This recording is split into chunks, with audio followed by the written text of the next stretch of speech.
Well, I don't want to come off the bench is not a personal issue. Well, I don't like my role. She walked out on her team.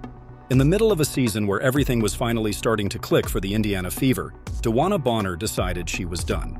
Not injured, not suspended, not forced out by the front office, she quit. And the way she did it wasn't just shocking, it was selfish. The team called it personal reasons, but let's not sugarcoat it. This was about ego, pride, and the cold reality of a veteran who couldn't accept the new order of the WNBA. When Bonner joined Indiana, she expected to be the anchor. Don't let the door hit you where the good Lord split ya.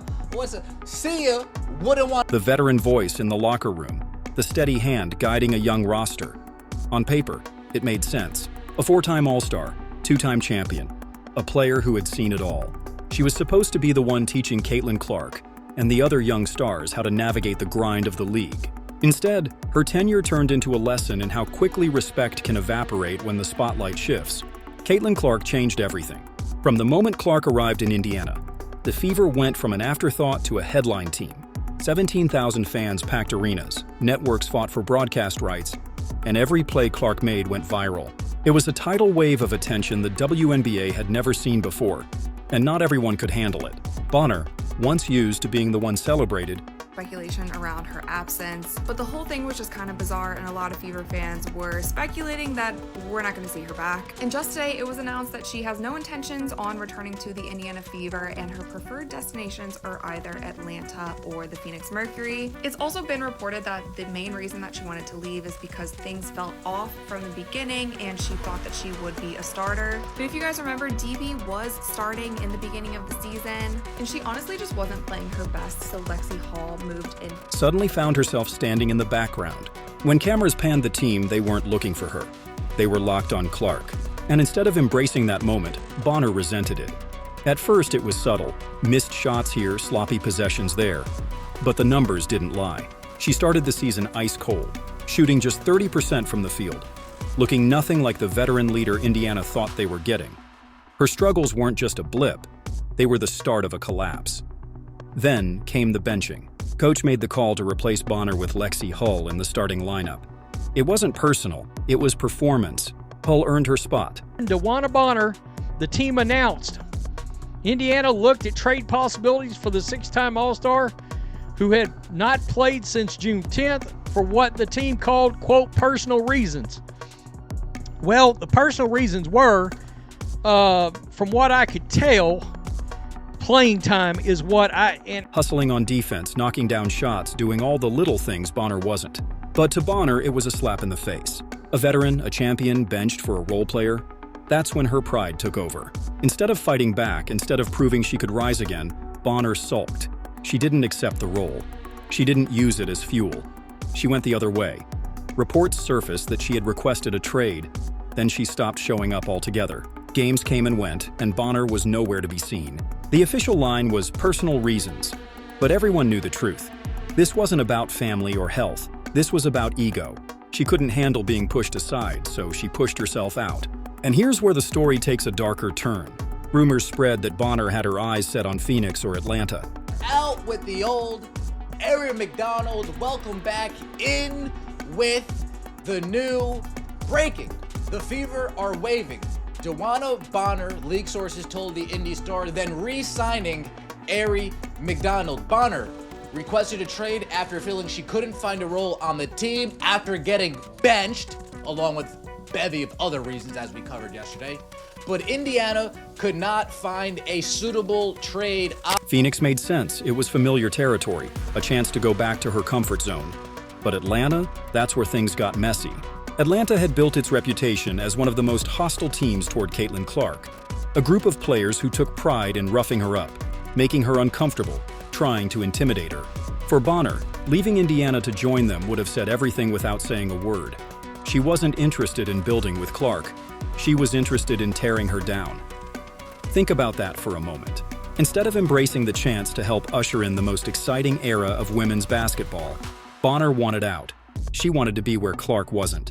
And if she couldn't escape Clark's spotlight in Indiana, she'd try to hide in the shadows of teams that resented her. Meanwhile, Indiana moved on quickly.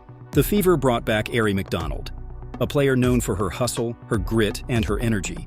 McDonald wasn't a household name, but the second she stepped on the floor, fans felt the difference. She dove for loose balls, fought for rebounds, played every possession like it mattered. She embraced Clark, worked with her, celebrated with her. The contrast couldn't have been clearer. On one side, you had Bonner, bitter, checked out, too prideful to accept a reduced role. On the other, McDonald, hungry, selfless, ready to do whatever it took to help the team win. And fans noticed. With the Indiana Fever. And after a handful of games, once a Fever exit, apparently. And that is a strange situation, right? Because she was embraced. She had her achievement at the beginning of the season, moving up the scoring ranks. They were referring to her as Mama Bear in training camp. And now all of a sudden that has fallen apart. She was out of the starting lineup, hadn't really produced that much, particularly on the offensive end.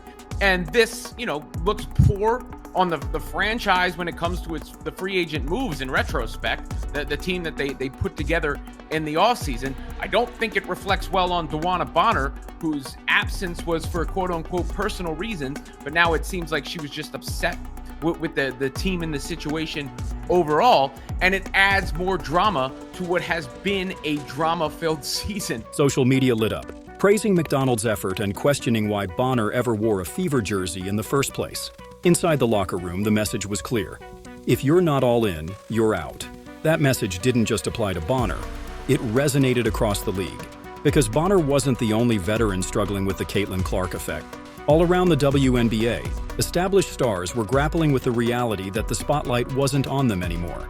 Some, like Natasha Howard, stayed and fought, embracing their roles, mentoring younger players while still competing at a high level. Others, like Bonner, chose to walk away. And that's the difference. One path earns respect, the other erases it. What makes this even more wild is how preventable it all was. Bonner could have leaned into the mentor role. She could have been remembered as the veteran who stood beside Caitlin Clark during her rookie year, the steady hand in the middle of the chaos. Instead, she'll be remembered for quitting, for walking out when things got tough, for choosing ego over legacy. The Fever, meanwhile, didn't miss a beat.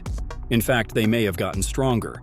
Without Bonner's drama hanging over the team, they tightened up, rallied together, and embraced the moment. Players like Kelsey Mitchell and Aaliyah Boston stepped up, feeding off the energy Clark brought.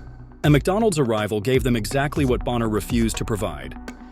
Well, in turn, if her minutes drop, a lot of her production numbers that she can see and the rest of the league can see also dropped with it. Look, she's just like Natasha Howard.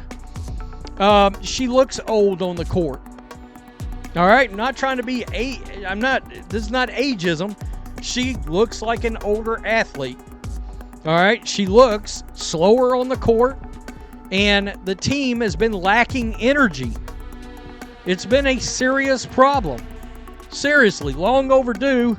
Let her go to the place where she feels she would be the best. Effort, unity, and heart. The message was undeniable. Indiana was building something bigger than one player. And if you couldn't handle that, you were gone. What does this mean for Bonner's legacy? It's complicated. On paper, she's still a champion, still an all-star, still a name that carries weight in the WNBA record books. But legacies aren't built on paper. They're built on perception. And right now, perception is not in her favor. Fans don't remember the stats. They remember the exit. They remember the way she quit.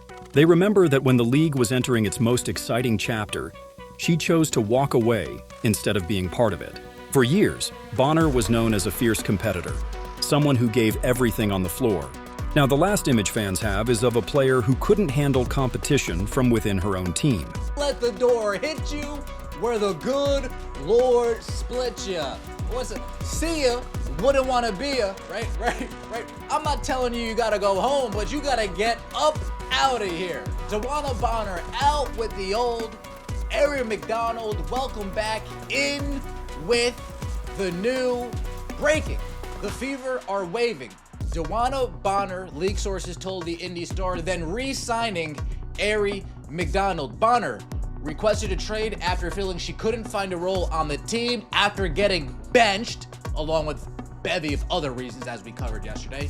But Indiana could not find a suitable trade option. A player who saw the future of the league and decided she wanted no part of it. That's not just a stain, it's a scar. and scars don't fade easily. Some might argue she earned the right to step away on her terms. That after everything she gave to the game, she didn't owe anyone anything. But that argument doesn't hold when you look at how she left.